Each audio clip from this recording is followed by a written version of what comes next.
வணக்கம். மதுரை ஆலவாய் அரசி குருகுலம் டாக்டர் ஜெயலட்சுமி சித்த மருத்துவர். இப்போ நம்ம கூட வைத்தியர் ஐயா ஜெயகோபால் அவர்கள் இருக்காங்க. இப்போ அவங்க கிட்ட நம்ம மருத்துவ ரீதியான சில சந்தேகங்களை கேட்டு தெரிஞ்சுக்கலாம். ஐயா வணக்கம். ஐயா வணக்கம்மா.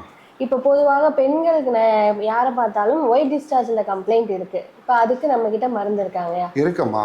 வெட்டை அப்படின்னு சொல்லக்கூடியது சித்த மருத்துவத்தில் சொல்லக்கூடியதுக்கு வேறு வெட்டை. இது ஆண்களுக்கும் உண்டு, பெண்களுக்கும் உண்டு. உணவு பழக்க வழக்க மாற்றத்தினாலும் ஆடைகள், இன்னைக்கு எல்லாம் ஆடைகள் மிக இறுக்கமான ஆடைகளை போடுறாங்க. அதனாலையும் இந்த உடம்பு உஷ்ணம், மூளைச்சூடு அதிகமானால் மட்டும்தான் ஒயிட் டிஸ்சார்ஜ் வர்றதுக்கு வாய்ப்பு இருக்கு. இதுக்கு சாதாரணமாக மருந்துன்னு பார்த்தீங்கன்னா எத்தனையோ மருந்து இருந்தாலும் ரொம்ப சிம்பிளாக இருக்கக்கூடிய மருந்து காவிக்கட்டி அல்லது வெள்ளருகு. இந்த வெள்ளருகை பறித்து காலையில் வெறும் வயிற்றுல தயிரில் சாப்பிட்டு 3 நாளைக்கு தயிரில் சாப்பிட்டு வந்தாங்கன்னா மாறிக்கும். இந்த வெள்ளை நோய் 3 வகையாக பிரிச்சிருக்கிறோம். ஒன்று பார்த்தீங்கன்னா சர்வசாதாரணமாக ஒயிட்டாக வர்றோம், அதுக்கு அவ்வளோ பெரிய பிரச்சனை ஒன்றும் வந்துடாது. இதே இது நாளாச்சு அப்படின்னு பார்த்தீங்கன்னா அதே திரிஞ்சு தயிர் மாதிரி திரியாக வரும். அது கொஞ்சம் 2வது முத்துன ஸ்டேஜ். 3வதாக ஒன்று வரும், தேங்காய் எண்ணெய் மாதிரி லிக்விடாக ஒழுக ஆரம்பிச்சிடும்.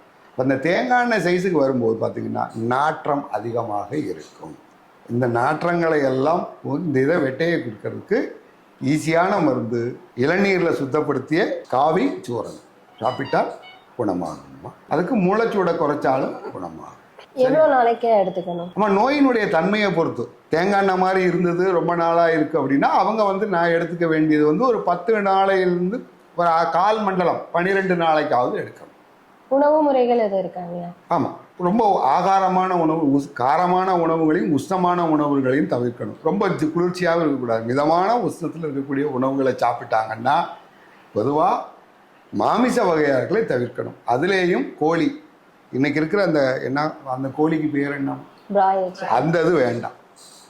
அந்த கோழியை தவிர்த்துட்டு நாட்டுக்கோழி சாப்பிட்டாங்கன்னா சரியா. இந்த மருந்து உங்களுக்கு வேணும்னா நம்ம ஆலவாய் அரசி குருகுலத்தை தொடர்பு கொள்ளலாம். நன்றி, வணக்கம்.